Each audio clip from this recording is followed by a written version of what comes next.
Well, ang Boston, in-order namin ni Congressman Deo Plaza kay Billy Abbott. While nag-uusap sila ni Billy Abbott, nagbabasa ako ng magazine, nakita ko itong Boston sa magazine. Sabi ko, sir, order ka dyan kay Billy Abbott ng Boston Roundhead kasi maganda, pinakita ko pa sa kanya. Kay Billy Abbott kami kumukuha. So may mga Roundhead kami na binibili. Sabi ni Billy Abbott, wala daw siyang Boston Roundhead. Kung gusto daw namin, meron siyang kaibigan that breeds Boston Roundhead for over 40 years without infusing any bloodline. So, Boston lang talaga. Sabi niya, sige, can you send me one trio of Boston Roundhead?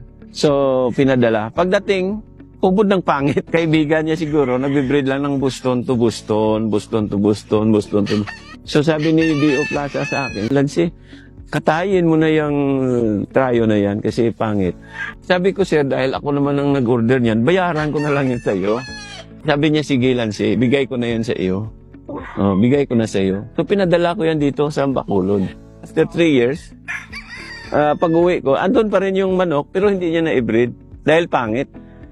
So, kinuha ko and then na-breed ko. So, that's the start of Red. That's the start of Boston Roundhead.